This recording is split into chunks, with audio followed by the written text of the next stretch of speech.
Good morning, everyone. Welcome. I am Michelle Nakarati-Chapkus, Executive Director of Women for a Healthy Environment and Chair of the Lead Safe Allegheny Coalition. The coalition provides leadership and advocacy that advances strategic initiatives and fosters collaboration among the community by focusing on primary prevention and ultimately creating a lead-safe environment for all. It is my distinct pleasure to welcome you to Life Without Lead, envisioning a lead-safe community for all. This virtual space has provided an opportunity for individuals to attend from Seattle to Philadelphia and everywhere in between. So for those joining us in Pacific time, we'll wait for a moment while you grab another cup of coffee. As you likely know, this week is National Lead Poisoning Prevention Week. This is a time to bring together community to increase lead poisoning prevention awareness and to develop strategies in an effort to reduce childhood lead exposure to lead. This year's themes during National Lead Poisoning Prevention Week are get the facts, get your home tested, get your child tested. The U.S. Department of Housing and Urban Development, also known as HUD, the U.S. Environmental Protection Agency, EPA, and the Centers for Disease Control and Prevention, the CDC, and its many partners, including many of you joining us virtually here today, work to heighten awareness of lead poisoning, provide resources, and encourage preventative actions during National Lead Poisoning Prevention Week and beyond. I encourage you to visit their websites to share their social media messages, their toolkits to help raise awareness and spread the message so that we may broaden our reach and engagement on this critical issue. Hosting today's summit was a collective effort of the Lead Safe Allegheny Coalition and our communication partners at Blender with support from the Heinz Endowments and the Great Lakes Lead Elimination Network. Lead poisoning affects all of us, and we all need to take responsibility for and make a commitment to addressing it. Whether it's in our housing, our water, our soil, we must collectively act to prevent and remediate lead hazards and the harmful effects of lead exposure on affected children and families. Today, you will hear from activists and community members, researchers, elected leaders, government officials, and nonprofit leaders who will share their ideas and their expertise in this critical space. It is our goal that this summit will lead to strategies that create healthier environments for our community members, especially those most vulnerable, our children, as well as those residing in environmental justice communities, because we know that communities of color are disproportionately impacted by lead poisoning. Take what you've learned and heard throughout the day back to your community to spark a conversation and engage others. Now, I would like to introduce to you Dr. Phil Johnson, our friend and colleague and Senior Program Director for Environment and Health at the Heinz Endowments, who has generously sponsored today's program. Phil, welcome. Thanks, Michelle, and thanks to the Get Lead Out Coalition for its continued efforts to shine a light on lead poisoning in our community. We know in Pittsburgh and in many American cities, there is an infrastructure legacy of lead in our buildings and our soil and our paint. Lead is a persistent and toxic metal, often invisible but pervasive in our environment. So we are honored to support the efforts of everyone working to make their communities lead safe. For the keynote session, I'd like to introduce Angel King Wilson and her guest, Robert Queen. Angel is an activist, writer, filmmaker, and entrepreneur in Baltimore, Maryland. She earned her Master of Fine Arts from the University of Baltimore and is a recipient of the 2022 Maryland Literary Arts Grant. Angel is the co-director of the award-winning documentary Hiding in the Walls, a film that offers an inside look into Baltimore's lead poisoning crisis. She's driven by social reform and her pursuit of equality. Robert Queen is a Baltimore-based designer with over 10 years of experience. He has designed for celebrities such as Latto, Jasmine Sullivan, and Azealia Banks. Robert Queen is known for his unique designs and eclectic sense of fashion. Robert Queen will be joining Angel King Wilson to speak about his experience growing up with lead poisoning. Angel. Hi, everyone. Thank you so much for having me. I'm so happy to be here. Thank you. So thank you so much for everyone who was able to watch the documentary and just share my experience and have ability to watch the film last night and also join us today. And again, I'm Angel King Wilson, and my friend Robert Queen will also be joining me as I talk about my experience with lead poisoning today. And I'm going to be speaking from just a slideshow that I'm going to be sharing with you all. So let me just pull that up 1 second.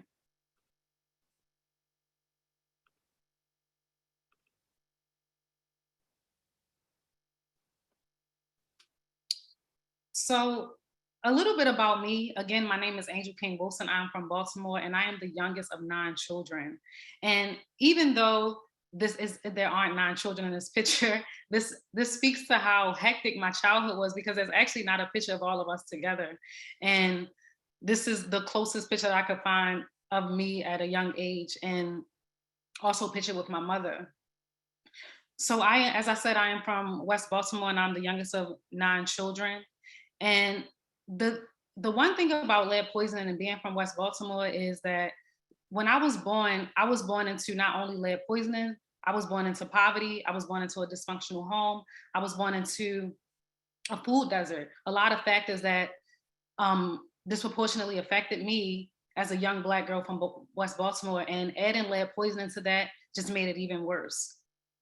So I am from an area of Baltimore that is very concentrated with a lot of Black people, and also a lot of crime and poverty. And if you saw the film, you saw that Baltimore and lead poisoning have a very close relationship. I'm always shocked when I meet people from even as close as New York or DC who have never heard of lead poisoning. But because Baltimore, if you meet a Baltimorean, it's a part of our lifestyle. Lead poisoning in Baltimore for me was almost like having asthma. And I could look to my left or my right and someone could have lead poisoning. The person joining me, Robert Queen, we went to elementary school together, and we know several other people with lead poisoning. So lead poisoning was embedded in Baltimore's foundation. It's something that I'm very familiar with. But even though I'm very familiar with it and I'm diagnosed with it, I still didn't have a lot of education around it. It still was something that was very quiet around me. It was something that was almost like, oh, we know it's here, but we don't know too much about it, and we don't know how it's impacting us. But we know that it is something bad.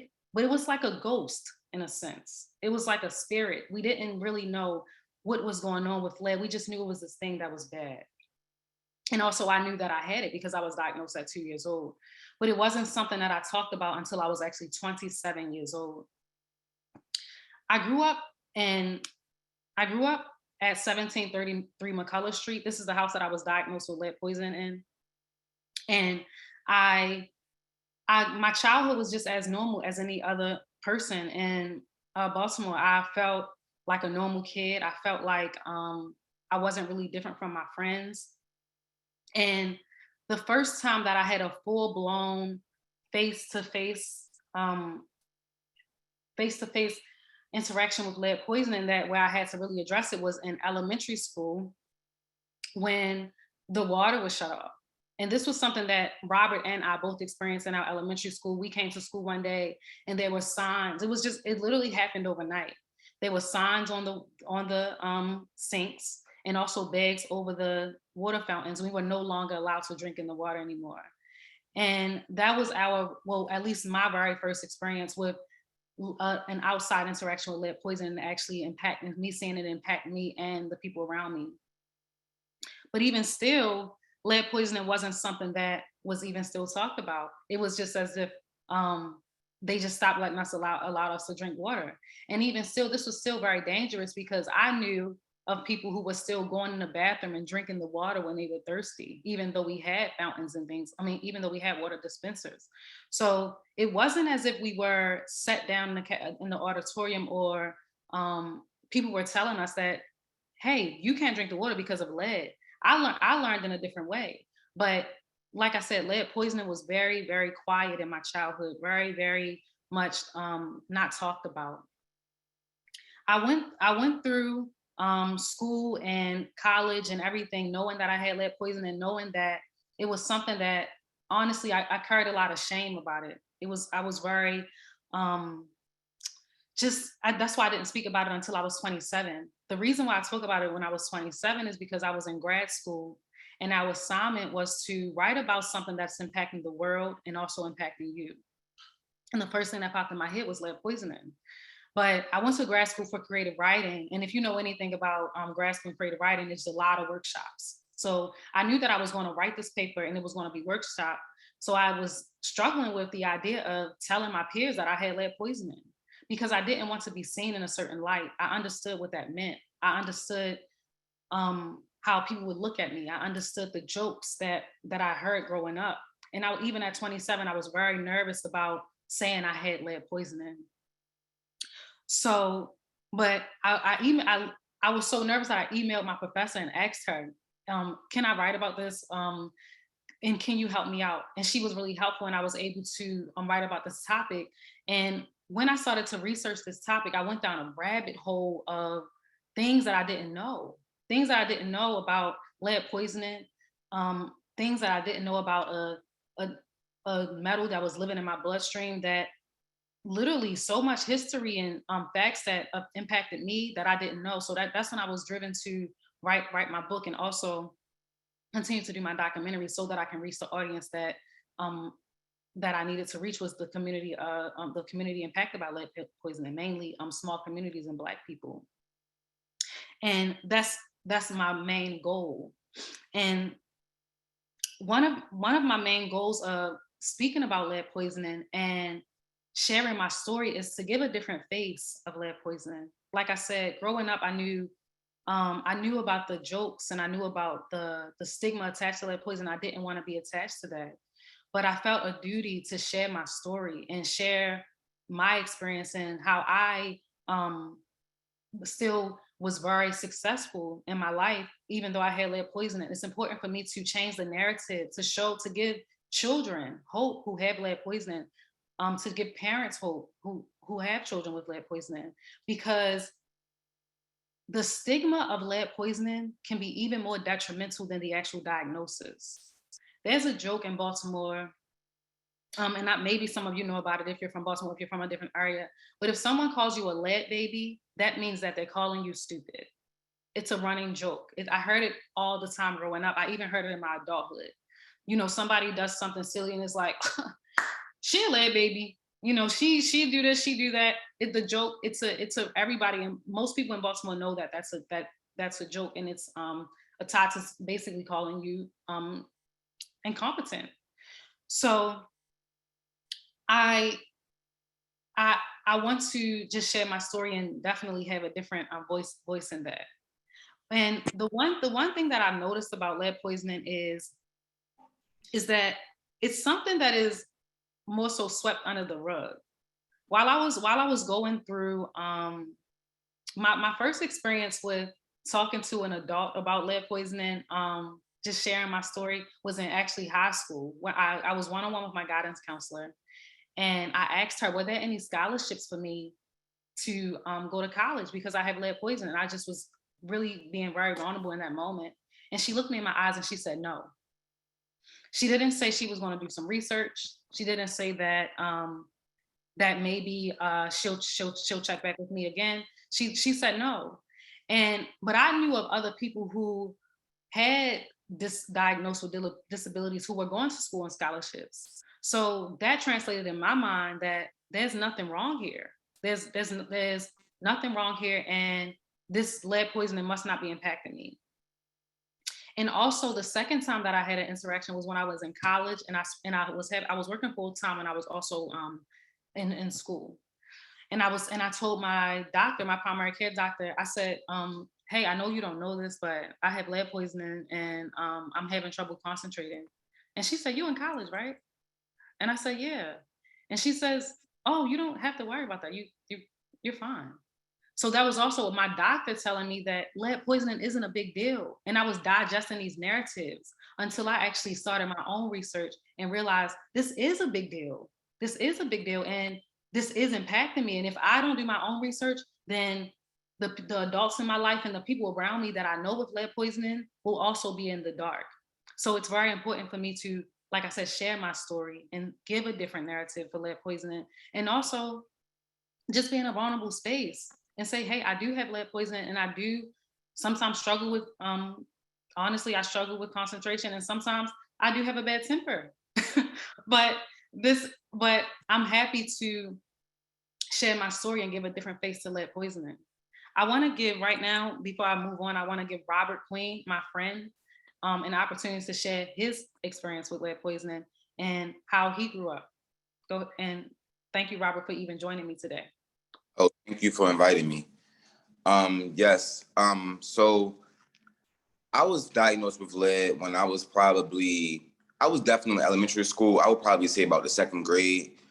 Um, it was me and my siblings, actually. It wasn't just me who was diagnosed, but the way that it was told to me was more so like a joke. So at the time, I really didn't take it as serious, I guess, because I really didn't know like the actual effects that lead has. So at the time when we were told it, it was just like, it almost sounded like I don't know if you want to say a disease or, something like that, but it was almost told as if like, like some type of like bug or something like, oh, you got lead and it makes you do this or it makes you crazy. So we weren't like really given like any backstories, on lead, nothing like that. It was more so just like, you know, lead is something that affects, I guess, the way you act, the way it controls like your behavior or your conduct.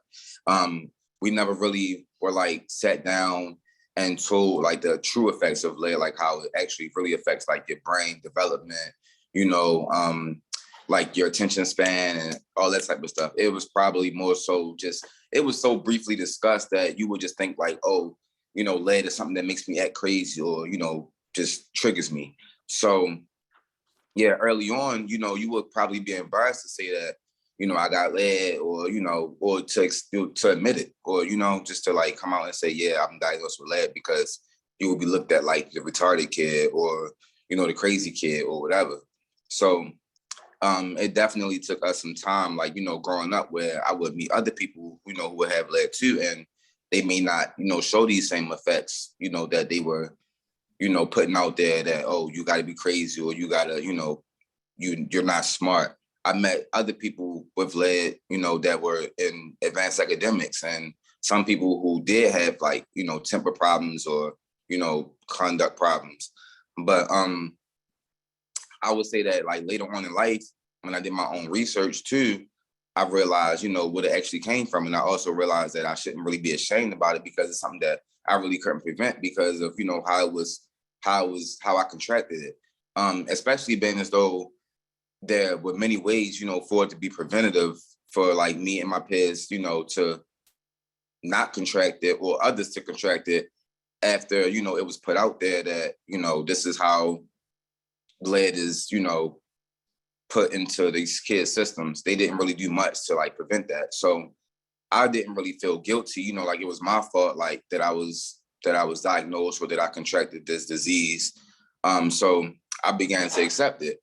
And just dealing with like, hanging around friends who had it too, you just didn't feel like you didn't really stand out or didn't really feel too embarrassed because you actually had friends who are normal with lead too. So it kind of made you a little more comfortable. But even still at that age, as a child, in middle school, as a preteen or as a teenager, you don't really want to walk around saying it because, like I said, like this, it was a thing in the city where, you kind of can look stupid. So at that age, when you want to feel smart, and you want to walk around with a certain like reputation, you're going into high school, you want to feel like you're the smart kid. So you don't really want to say it because it can kind of make someone look at you like, oh, you're not really as smart as you think you are, or you're not as smart as I thought you were because you got legs. So you automatically kind of assume that this person isn't, capable of, being on the same advanced level as other people, But eventually, after like growing up, I kind of like just let it pass by over some time. I kind of just like started ignoring it. But after I put my head into like learning more, I did realize how much lead I did relate to like all of these side effects of lead, because I thought back on like my earlier childhood, how I was in school, definitely being zoned out in the middle of a lecture. I would just be zoned out, start doing something else, or like even what Angel said, as far as like the temper problems, like I would fake spaz out with my siblings. If they make me mad, I would fake spaz out and get crazy and yell at them or something like that out of nowhere. And I thought it was just just me being aggressive or just I thought it was just in me. But now when I think about it, it's like it would come and then go away. So I'm like, no, like this stuff really add up. Like, the type of behavior that I had, it adds up. And I used to just try to hide it. And I'm like, I always try to find excuses for why I acted the way I acted. Okay, this just triggered that. That's why I just, went off just now because they just made me mad. But then you really think about it, like when you really think about how it felt inside, you know that it was different because I used to spaz out, but it wasn't normal. Like I used to really have a real temper problem. When somebody ticked me off, I'd be wanting to really hurt them. And then I have siblings who had these same exact, behavior traits. So I'm like, okay, yeah, the same siblings that were diagnosed with lead had the same exact, behavior. So it just all added up.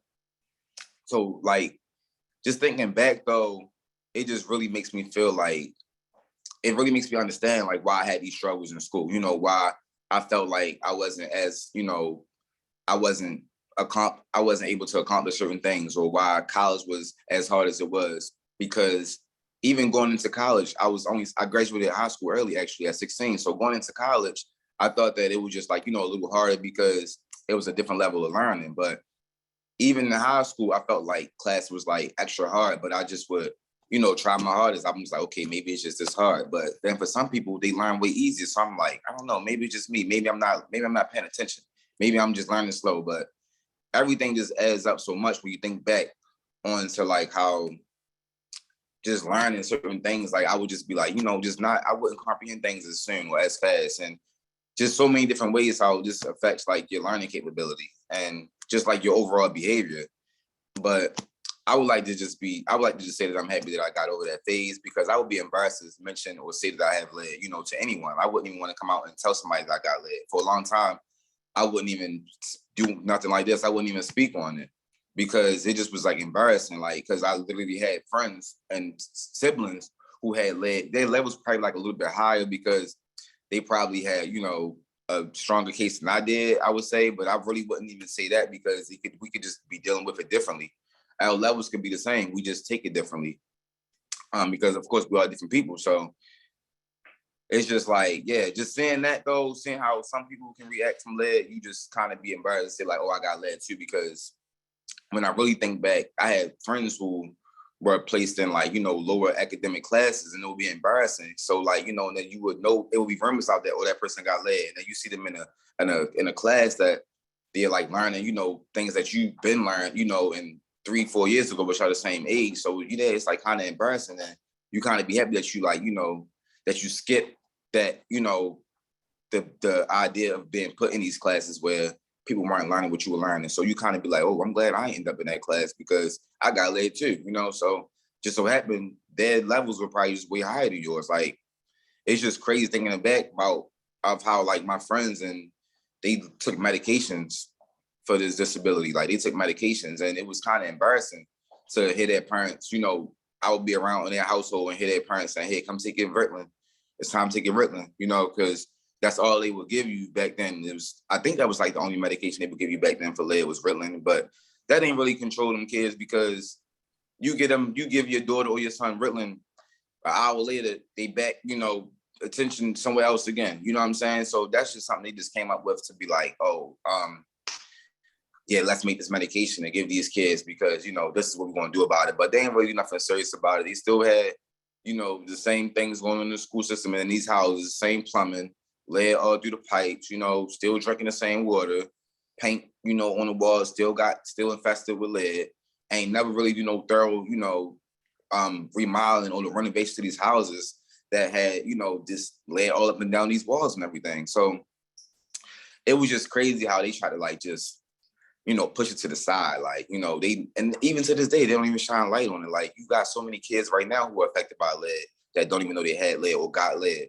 I have cousins who found that they had lead when they was, almost 18, 19, 20 years old. And they went through their whole life struggling and didn't really know why. And we all have similar traits. We all have similar, behavior, ways and everything like that. So it all makes sense.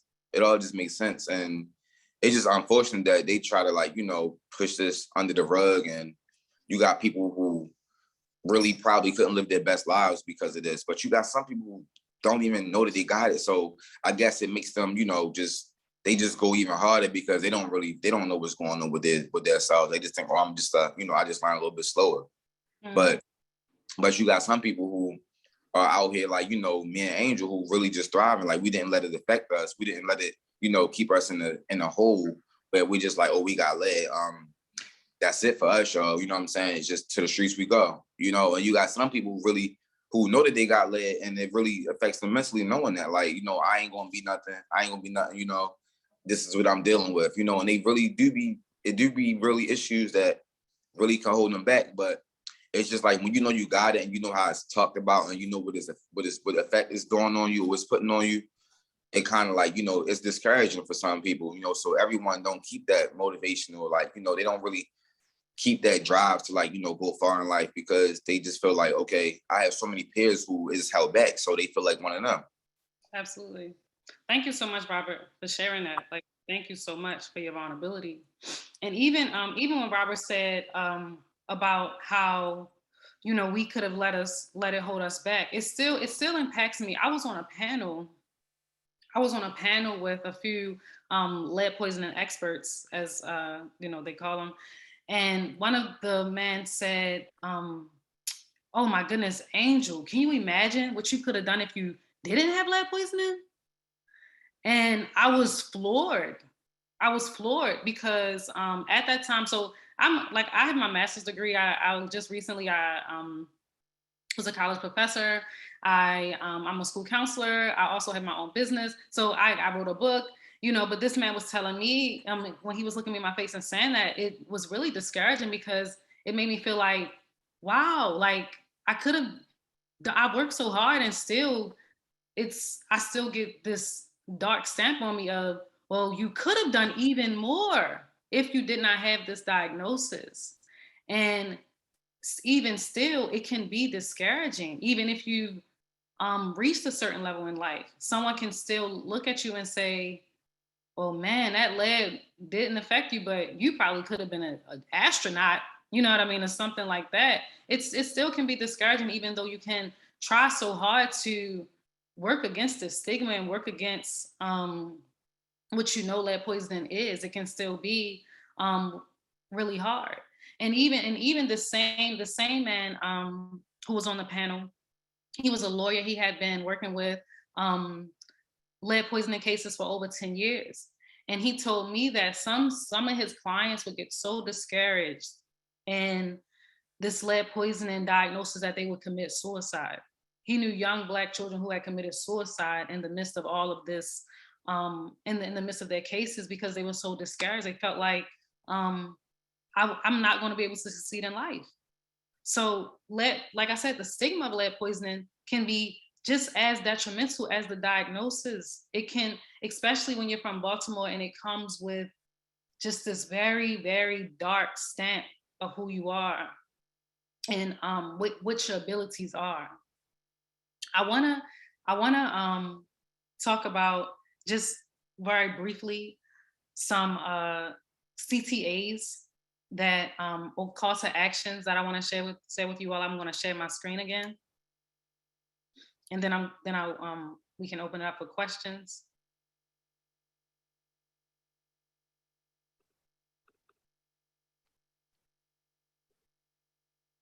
So one thing that I would love everyone to do is just to continue to educate yourself. Continue to educate yourself about this topic. One book that I love on lead poisoning is What the Eyes Don't See by Dr. Mona Hanna-Attisha. She is a amazing doctor who worked in the Flint cases, and she was a huge advocate and change maker in the Flint water crisis. And she even talks about a lot about the history of lead in this book. Even gave so many things that I didn't know about lead poisoning. And and she even gives like small solutions that she's done in this fight for lead poisoning. I really recommend this book if you just want to educate yourself or just continue to learn more about the history of lead poisoning. The second book is actually my book, Am I Doing This Right?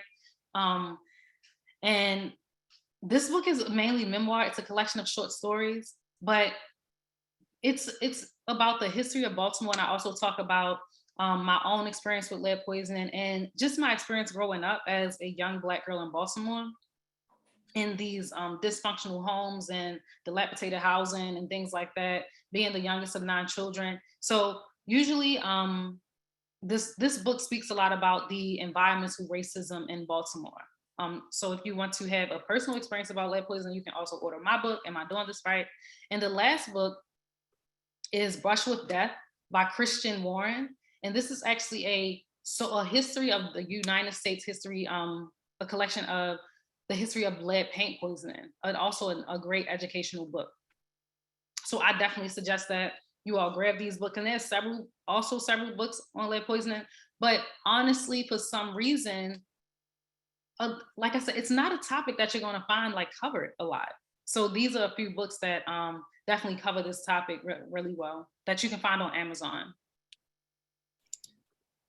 And the other thing, the call to action is, I want everyone to hold officials accountable. On January 3rd, 2022, President Biden tweeted, right now, 400,000 schools and child centers are at risk of exposure to lead in the water. It's unacceptable.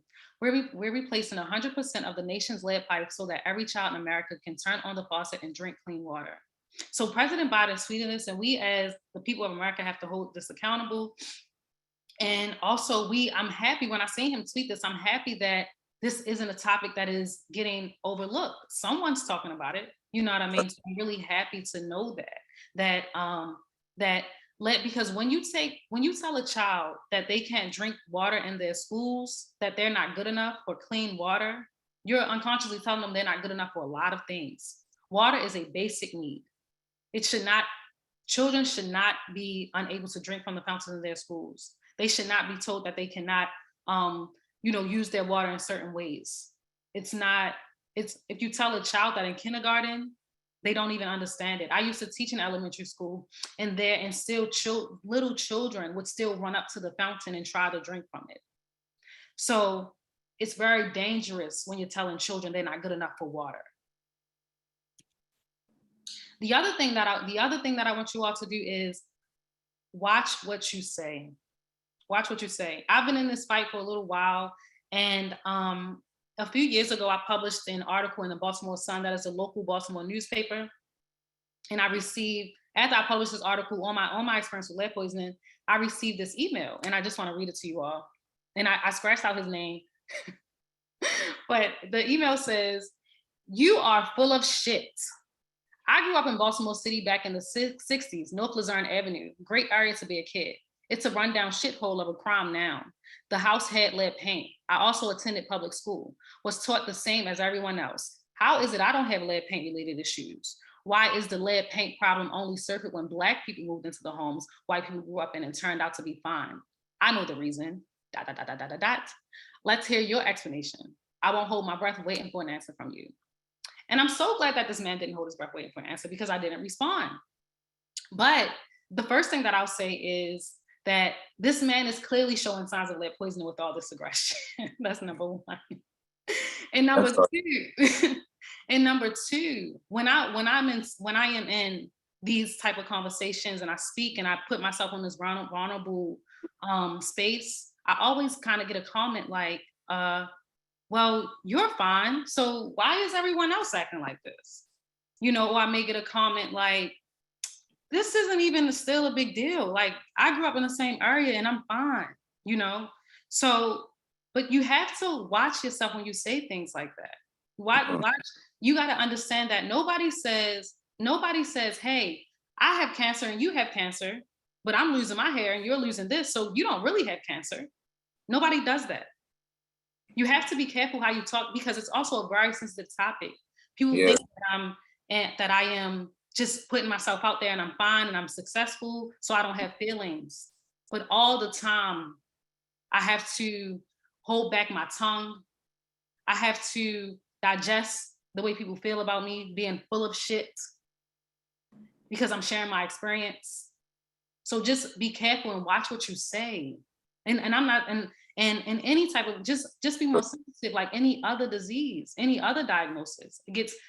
Every other diagnosis gets a lot more sympathy, but lead poisoning, I believe, doesn't. because it mainly impacts Black people in communities of color and small impoverished communities.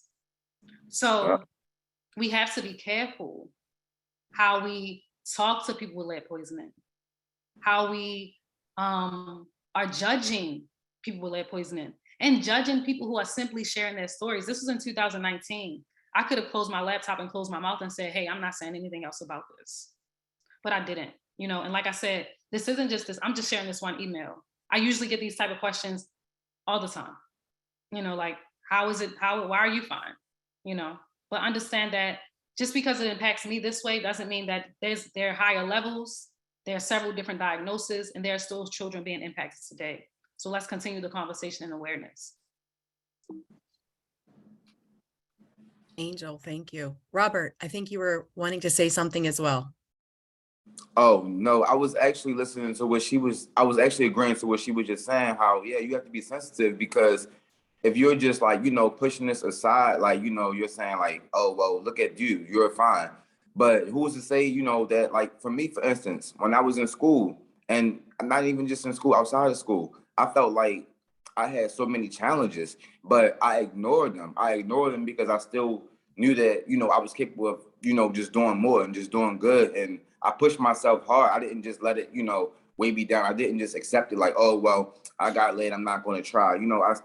I know I definitely had complications with learning and just doing a lot of different other things, but I don't know, the person that I am, like, it makes me go harder. So I just one of them people who didn't want to let that, break me. I didn't want to let it break me, but I definitely felt, all of this, all of the effects. Like, growing up, I felt the effects, but I was one of them people. I'm still like that. Like, I have a whole business right now. So I'm a whole fashion designer, and honestly, I deal with problems every day in my business, but I'm just one of them people. Like, I just like to, I let it, I let it strengthen me. But for you to say, oh, well, why are you fine? You don't know what I dealt with. You don't know what I went through. You don't know how I got to this level. You know what I'm saying? Like, that's really insensitive for someone to come through an email like that, and say, oh, well, how come it didn't affect me? Maybe it did. And maybe you just, you don't know which ways it's affecting you. You know what I'm saying? But Mm-hmm. yeah, but that's just crazy for, like, for you to be receiving emails like that, and people responding like, why are you reading it in the first place then? Like, what brings you here? You know what I'm saying? Like, so what brings you here for you to just be opposed to everything that I'm putting out? Why are you opposed to these facts? You know what I'm saying? Like, yeah. So on behalf of the Let's Save Allegheny Coalition and all of our colleagues and community partners, we are so honored to have you in this space to share this story. Your transparency and your vulnerability to putting your stories out there is incredible, because that's one of the things that we don't hear often enough. As you all know, and I think one of the reasons behind your coming together to tell this story through Hiding in the Walls, I'm going to just give I'm going to read the description of Hiding in the Walls, because it was done so well in just in one sentence and in words really pulled together what you all were able to accomplish. So Hiding in the Walls offers an inside look into Baltimore's lead poisoning crisis. It unwinds the fraught history of lead low-income housing, explains how lead poisoning became an acceptable norm in urban America, and follows the adult survivors who are on a mission to reclaim the narrative. Angel and Robert, can you tell us a little bit, as you went through this journey and this process, what impacted you the most from the stories that were told, your stories and the stories that you heard from others? I want to say what impacted me the most was, I would say, honestly, just because like I said, I have siblings who are also diagnosed and literally, had like strong levels too. And I would say, but I do have siblings who have like stronger levels than me, because yeah, I can just tell. I would say just seeing my siblings go through what they went through with their levels, because I felt like it affected them so much more. And honestly, it's really like sad, and I get emotional when I see like the things that my siblings, like, I have siblings who got teased real bad, hanging outside or in school. Like, I've been in school with one of my siblings. When I got to high school, one of my siblings was still there. and I saw how they were treating him, but he didn't get treated like that at home. But it was funny. It was also funny because at that age, you you kind of laugh at your sibling being like known in the school. But in the way that that he was known, it was kind of like not really funny when I think about it, because he was known as like the crazy boy. He was known as the crazy boy. Like when I came to the school, they would tell me stories about my sibling, like, oh, your brother did this, your brother did that. And I would laugh with them. They would laugh like, ha ha, he's so funny. He tried to take the police officer gun. You know what I'm saying? Ha ha, he's so funny. He stole fruit out the cafeteria and ran with it. He'd do different stuff. He fought so-and-so. He beat this person up. And they would laugh. And I'm like, that impacted me a lot because I felt bad for my brother. You know what I'm saying? Even to this day, like I feel bad for him. And then seeing him like try to go to college, and his mother not forced him, but she made sure he went to college, and just saying like how he still struggled in school, but he didn't really see, I don't think that he really saw like I don't think he really understood what was going on, because he was still like, like, oh, I'm in college. I don't know how they even got him like, through and everything, but he was definitely attending. But I don't even see how he was really capable of doing what he was doing, because I saw how he was as a person. Like I saw him like, beside me. So it was like one of them things where I did see him like, being normal, but like I kind of almost didn't think that he would be able to go to college. And to see him like in college, it did something to me, because he was like, he didn't really know what was going on, I guess. Like he was, spreading his education and, still trying his best, although I watched him struggle so hard. So it was just like, yeah, it was one of those things where I had close friends and siblings who it probably affected them differently, than it did for me. So I was able to observe certain things that they probably weren't able to observe themselves.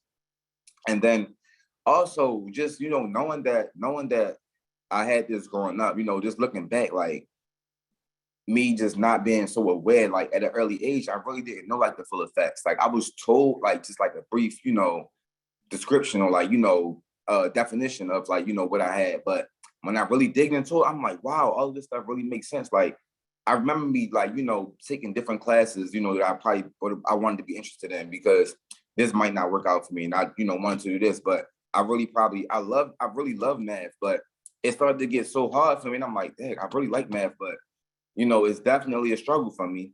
But I love like the idea of like, playing with numbers and, figuring things out. But so other kids next to me, I would be in class and these other kids would be learning everything so quick. And I'm like, hold up, slow down. Like, how y'all getting these answers so quick?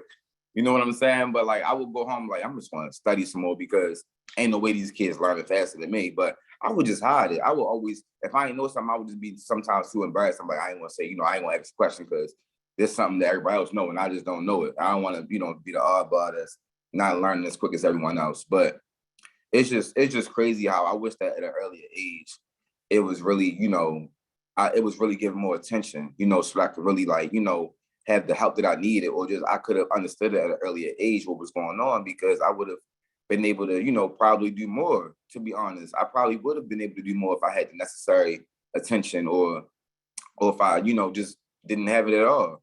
I probably would have been able to do more. But I'm not gonna say do more. I probably would say like, if I had the necessary help, I probably would have been able, to learn at like a easier level, I should say. Mhm. I don't know, but that's like probably the biggest impact, I think. Just looking back of how I dealt with it, that I really didn't, know what was going on at that age. And then I have siblings right now who I still feel like, just don't do but so much because of this. Like my mother, she still be saying it, like she'll probably whisper it to me, and we'll probably say something about one of my siblings, like, yeah, did you notice he did this? And then she'll say, that's that lead. Like I'm trying to tell you, it really affected him bad. But when we was growing up and it was being told, I'm just like, what? Like, what is it? Like, how you saying lead, but y'all not telling me exactly what it is? How is this doing this to him? But my mother she was older, so she understood, she understood what it was. But when you just hearing it, you just like, what? Lead what? Like a pencil? So like you don't really, all you think of is like, you think of like maybe like you think of like not the substance, but you think of the material. You know what I'm saying? Like you don't really think of, the like what it's doing, like what it's doing to your bloodstream, what it's doing like to your your learning and your development. You don't think that deep, because when you're that young, you don't understand really development until you get to a certain age. So when you get older, you see like, no, like now I'm seeing like what effects it has on this person and that person, on myself. But it's just crazy, like how, to me, it's really still crazy how it was just like swept under the rug. Like I know people that's my age right now, you know, who know they had lead, and guess what? They're not thinking about it no more. You know what I'm saying? Like they just dealing with it. And I had friends who, you know, weren't really like, you know, sat down, you know, and or probably given a case. So they probably feel like, you know, I'm not really a victim. You know what I'm saying? They feel like, oh, I was told that I have, but nothing never happened. So I'm not really a victim. I wasn't, you know, given a case. I wasn't, you know, looked into. So, you know, they just they're living their lives. So it's just crazy how you have these people like just living their lives, you know, with this, and they're just like dealing with it, and just like, you know, they just think that, oh, I'm just, you know, this is just me. You know what I'm saying? But it's sad to see like so many people with all of these issues and not really understanding where it's coming from. Because doing my research and everything now, I'm just like, it's crazy how everything just adds up. Like it's really crazy how everything just adds up. And for me, like I said, I got friends and multiple siblings, you know, with the same issues. And it's just crazy how, like, you know, it was around us like so much, and how strong and severe this issue is. And it's just like, you know, no one really cares. So like I said, a lot of times though, it was embarrassing speaking on it though. It was definitely embarrassing, like, because I knew kids that was in, you know, this, you know, in classes who learn slower. So you wouldn't want to be the one to be like, I got lead too, and everybody looking at you like, well, you belong in that class, you know, or they just, I don't know, just the idea of feeling like you're not capable, you know, just is a little embarrassing. Even though you know that you are, people just looking at you like, you know, you're not, you know, you're not fortunate or you're not capable. Just, you know, just something about it. But getting over that was like a big thing for me. Because honestly, sometimes it is still, I do still be sensitive about speaking on it though. Like certain things that I don't even speak on to this day, that I do know how it really affected me, you know, in way more ways than I even spoke about yet. But yeah, like it's really crazy, but it's really deep. Angel, did you have a response too? Thanks, Robert. Yes. No problem. So when you say the impact, out of all of this, there's a statistic that people with lead poisoning have a 40% chance of early mortality rate. And that is that taps on the back of my head. You know, because I found that out when I was on my research at 27, you know. So that's just, you know, that's, you know, I don't really think about my childhood. I think about my future a lot with lead. You know, someone asked me, you know, so will you have children? Will your children have lead poisoning because in your bloodstream? I don't know. You know, I don't have children right now. But will my children have lead poisoning? I don't know how that works. You know, I haven't found the research on it. And I haven't found the research on, but I haven't found the research also more on this early mortality rate and what causes it, you know? So there's so much that, you know, there's so many studies done on the children, and there's so much focus on the children, but once you hit 18, it's like, all right, you got lead, deal with it. But it still impacts us, and I still have to think about this constantly. I still have to know what is going on in my body, even though there isn't any real research that is done effectively. So that's what impacts me, these statistics and the unanswered questions that impact me in my adulthood. Sounds like a nice opportunity for definitely more research in studies to continue on. Absolutely. And focusing in the impacts of those individuals who have been impacted at a young age, but now are certainly, as time goes on, still dealing with the impacts and the effects, because we know that lead poisoning just doesn't go away. You know, that there's no magic cure, right? So because with you all and the other individuals that were featured in the film coming forth and sharing your stories and making it so public, have you found that others now have been willing to share their story or come to you to talk to you about their impacts as well? And now they have a space where they feel safe and can have that conversation? I honestly say no.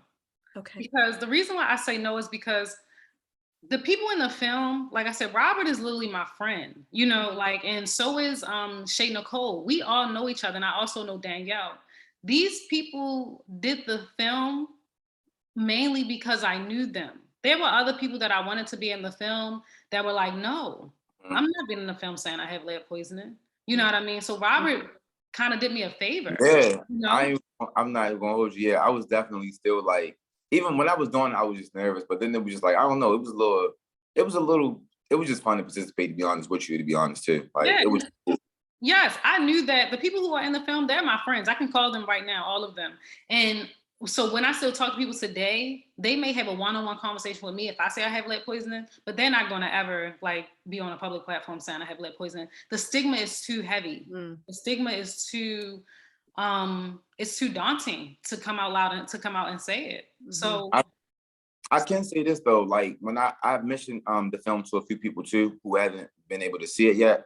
And when I start to talk to them about the film, not everyone, but a few people have came up and be like, they'll tell their story too. They be like, well, I ain't gonna hold you. They'll come out and say like, you know, I got lead too, or you know, they be like, I do start hearing people speak on like experience they had with people that they know that they wouldn't even mention that first. And so I come out and be like, yeah, I'm a part of this lead documentary, you know, it's lead awareness, and you know, I tell them more about the film, and then they'll come out and be like, oh, cause I like at first, when I first did the film, I mentioned the people that I was a part of, but I didn't really tell them what it was.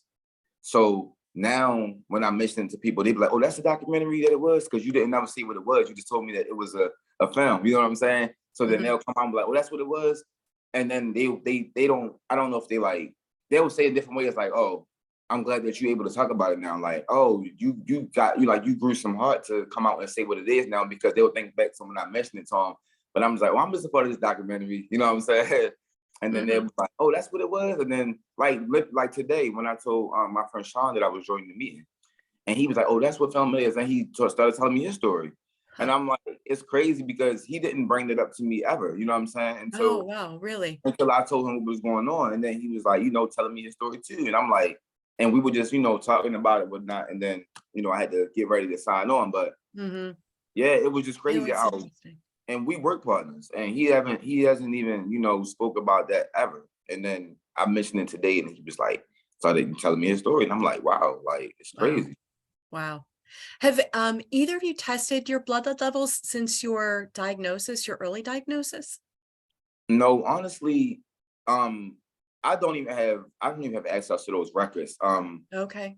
I had access to those records when we were younger. Like it was like a routine thing that we were doing like every so often, like to see like if it was like and I don't think that happened until like after I was probably like in middle school. I don't think that I tested my levels until like middle school. And then like when we had like, you know, this legal stuff going on, they pulled them up. But all I know is I was told, you know, what was going on. And then I seen like, I didn't really understand the numbers, you know, but they were like comparing them like, you know, to my siblings and stuff like that. So at one point they were saying like, oh, your levels aren't high enough, you know, to be considered a case. And then they changed the system where it doesn't matter. It didn't matter what the levels were. If it was like a small portion and it was effect on you. So they were saying like, oh, you were almost there, you know, but nah, your level ain't there yet, you know, so you're really not affected, you know. But then they changed like the laws around, and like, you know, the minimum, I guess, level for you to be considered, you know, a patient, or, you know, to consider you diagnosed. But yeah, that changed. So that was the last time I feel like I was brought up to me as far as like any levels. But to this day, I would really have to like probably get tested and see, you know, compare like on a scale, you know, what they would consider like high and low. That's interesting. You talk about the reference level, because we know, you know, through the CDC that reference level keeps dropping and dropping over time. And so that reference level might have been one particular figure when you all were 1 year, 2 year, 4 year, 5 years old. And then now today, we know it's gone dramatically down. And we'll hear more about that during the summit this afternoon from the CDC. Angel, did you want to say something? Yes. So I actually did get tested again, maybe about 3 years ago. Okay. And like Robert said, it's not the one thing about getting tested it's they told me that my levels were just low enough, and I wasn't. They were like, you were fine. But when they give you the form, it's not easy to read. You know what I mean? It's like they're not really saying if you have lead or not. They're just telling you if it's below a threshold or not. You know what I mean? So basically, after I got my test, it's really like it takes like 10 seconds. They were just like, you're fine, and they gave me a sheet. I can't remember what the sheet said, but like I said, even at my adult age, it wasn't the easiest to read, but they communicated to me that I was okay. But I still probably had lead in my system. That's interesting. I go back, Angel, to something you were saying earlier about children and, the awareness building in terms of the obstetric groups across the country and how, there's a screening tool in terms of whether or not folks fall within certain criteria to meet the recommendations for screening based on, checking the boxes, right? Whether you are at risk or because of any potential exposures that you might have throughout your day, whether you're in your home or your work setting. Tell me a little bit. So the documentary has been the recipient of several awards, including Best Feature Film in the Social and Economic Justice Film Festival.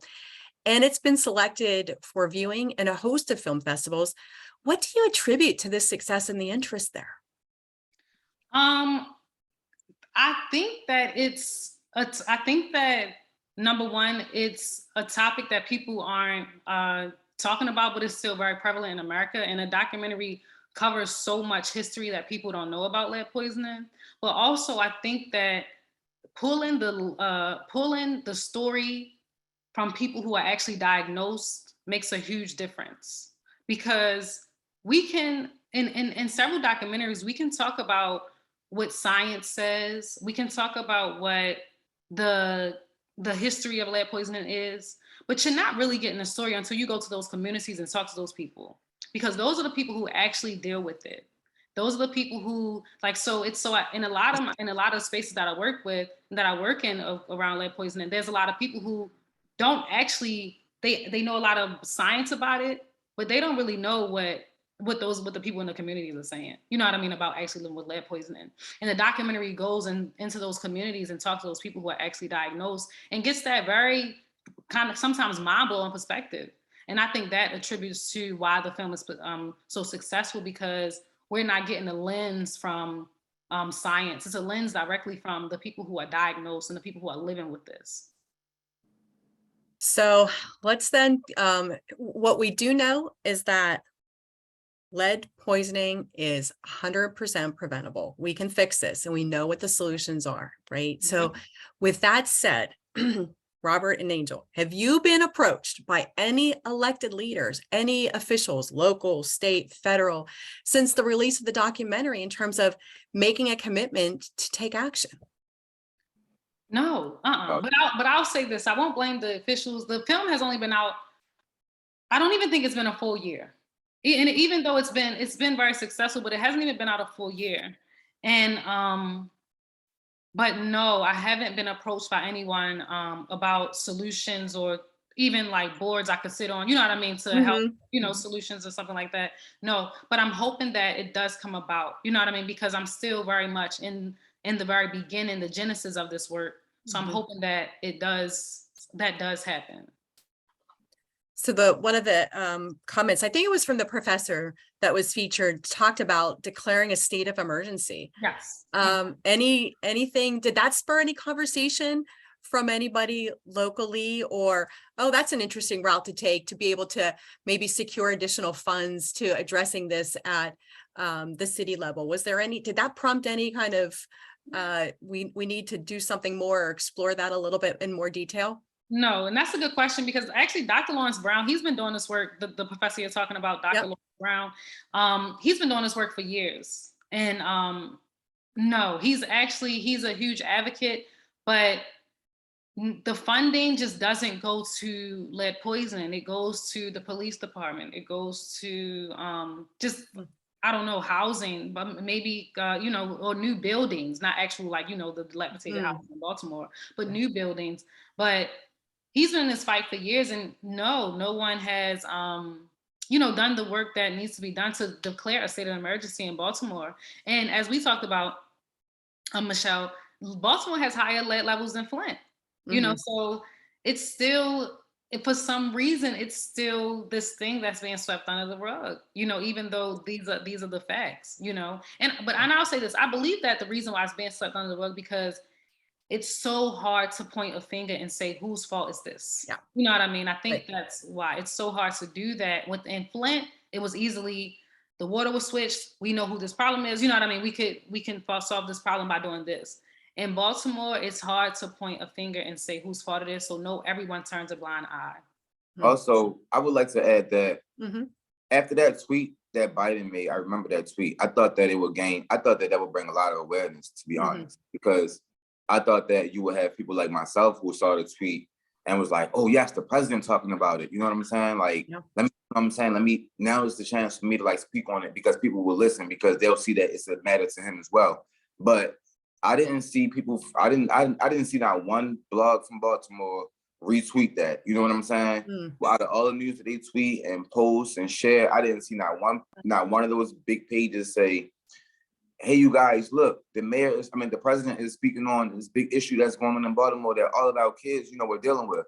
No, because, and another reason I want to say this, I don't want to be insensitive, but I think that a lot of times, a lot of people kind of like, okay, a lot of people who do have cases, some of them have like, they have like these legal cases where they were giving money.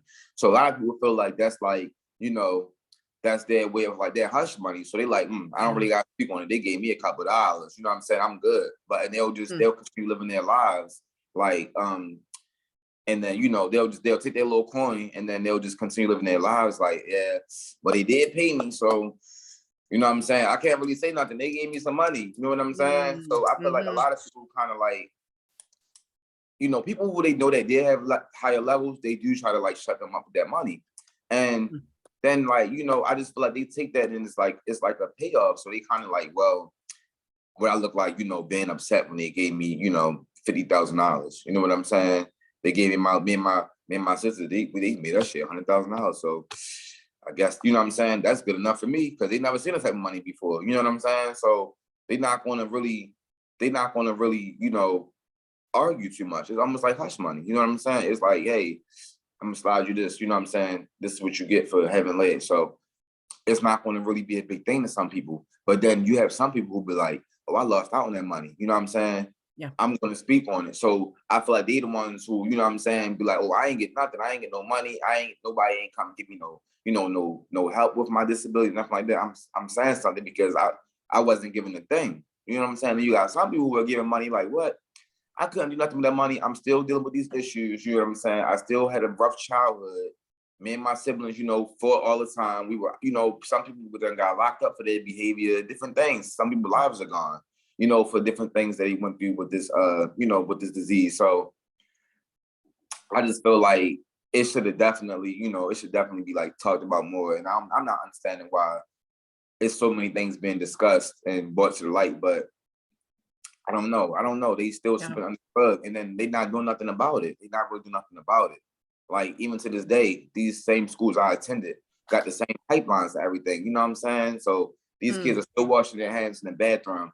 You know what I'm saying? With this, they and then putting their hands in their mouths. It only take a little small fragment for it to be in your system. So it's literally still being spread. All these houses still got lead too. A lot of these houses, some people living in the same house for 25 years. So. Thanks, Robert. So many good points there. The documentary, to that point that you made, really does spread the awareness and gets this out into like mainstream, right? So with that said, Angel, what does it look like in terms of when will the documentary be released more broadly? We had folks here, we were able to have the good fortune to be able to screen it last night. Will it be on any streaming channel? How do we continue to share your stories? So if you would like to host a screening or have me or Robert or anyone from the documentary speak about at the event, you can go to hidinginthewalls.com Okay. And right now, because we're in a few film festivals, and the stipulations with film festivals, we're not allowed to just put it in the public yet. So I can't just I see. give Can't access. go to Netflix right now. Yes, you can't go to Netflix. One day you will. One day you will. Yes. But right now, basically, we have to host community screenings, because that's the only way that, with the contracts that we're in with the film festivals, as long as it's a community screening, we can bring awareness. Or if you have like a small class that you want to show it to or something like that, we can do that. But when it is available to the public, hopefully, I'll share that information with Michelle, and she'll share it with all her networks. But until then, you can just reach out to me at hidinginthewalls.com, and host a community screening, or have me or Robert speak at your event, or just anything, however you want to, if you're for your class. But that's the only way that we can share the documentary right now. Yeah. Yeah.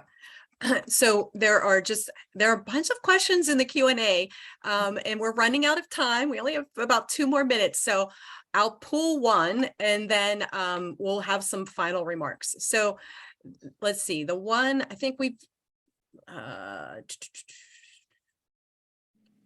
how can we highlight family voices and experiences to raise awareness without amplifying the stigma that you have all been fighting against? That was a good question. It is. Yeah. That is a good question. So I think that's a way to raise awareness without highlighting the stigma is to mainly speak more about prevention. So speak more in the area of prevention, like the CDC says that you can avoid lead poisoning by cleaning your walls, and mopping your floors. And, I seen that one of the people in the questions also said something about that. Yes, you can. So talking about that, or something as simple as, if you know someone who lives in a house that may be that the pipes may be have lead poisoning, and they have a child, say, hey, you shouldn't give your infant Enfamil with water, or use bottled water, spring water, or encourage breastfeeding. So talk more about in the area of prevention rather than what the result will be. That's you know great. what I mean? So let's That's move into great. the area of prevention. That's how. Yeah. That's super. Angel, I wrote down the things that you at the end of your formal presentation said as takeaway messages, and I'm going to repeat those so people can jot them down. Yeah. And they can think about them, write them, say them, live them, right? Yeah. So the 3 things that you talked about that our audience can do to make a difference: educate yourself, read the books that you recommended, listen to podcasts, watch documentaries, including Hiding in the Walls. So, immerse yourself in that space. There are lots of people that individuals will hear from today, panelists that will share as well additional strategies and places to get more information. So educate yourself is key. Hold officials accountable was the second thing that you said. And watch what you say. Watch what you say, which was so profound. So with those 3 things, for both Angel and Robert, what is then one last takeaway that you would like everybody participating here today to know or to do? I would say, well, it depends, because I know everyone isn't affected, but I would say I would kind of piggyback off what Angel said, as far as like, watch what you say, as far as like, if you know someone, that has lead, or, if you just know about it, I would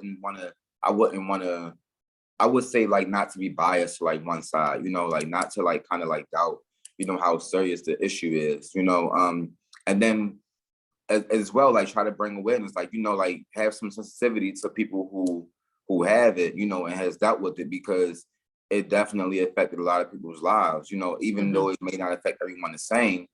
I would just say, like, shed some type of light on it, be considerate, try to help, the story get out more, just like the research get out more, so that it could be like, brought to a bigger light, because it's definitely something that needs to be talked about more, and resolved.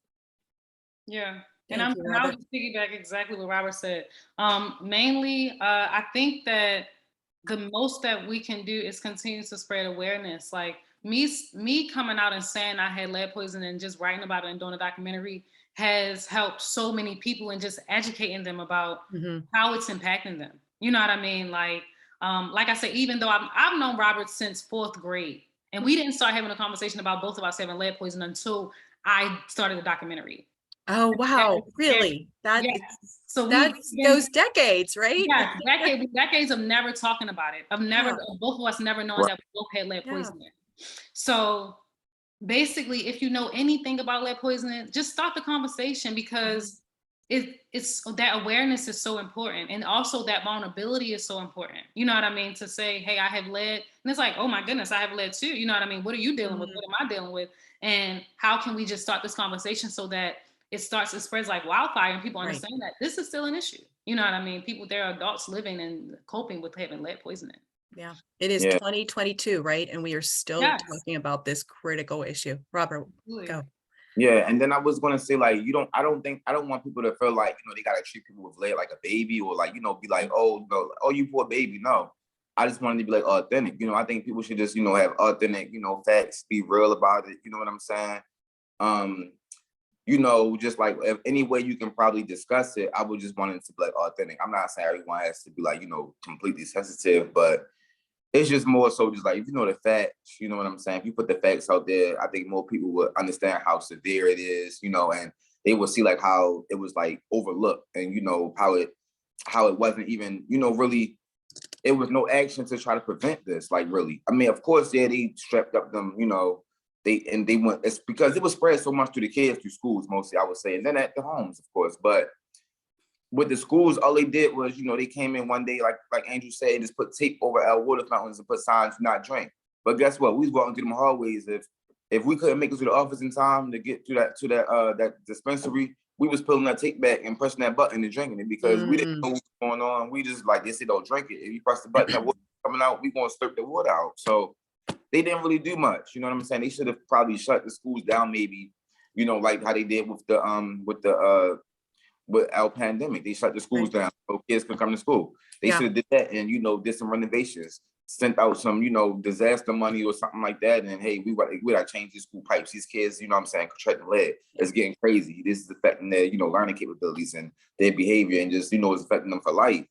But that's a really good point, Robert. We'll hear to just that's a really great segue into some of the conversations that we'll have later on today about where the funding opportunities are and how communities can access those at every layer, right? And so what does that look like in terms of some of the bills that were passed, the infrastructure bill and the Inflation Reduction Act and the climate bills and such that are all out there?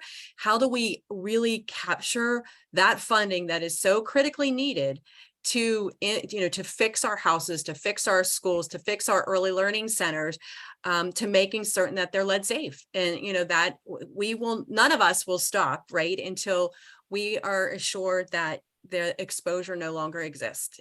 You two are amazing. We've gotten a ton of information. I know that there's actually probably still some questions in the chat that we didn't get to, so we'll follow up with you and maybe get some additional responses if you would be so generous. You've been so gracious with your time this morning. We have learned so much. You have shed a light on this issue, and I am so truly appreciative of the time that you were able to spend here today. Thank you. It's been an amazing conversation. Thank y'all so much. And I put my link to my book in the chat. Okay. I believe in the Q&A, I don't actually. Great. And Robert, people want to support your business, so put your information in there too. Oh, thank you. Yes, absolutely. Share here, because people want to be able to help support all the amazing things that you do in your daily lives. And I put Robert's Instagram. It's official Robert Queen. Okay. And if you type King Wilson, you'll find my book. But thank y'all so much. If you have any questions, hideitinthewalls.com. And I love to share our stories. Thank you, Robert, for joining us and joining me and sharing your story too. Thank y'all so much. Thank you, Michelle. Thank y'all so much. Thank you. Very appreciative. Have an awesome day. Stay in touch. Stay in touch. It's great to be within this community and space together. Absolutely. Thank you so much. Take care.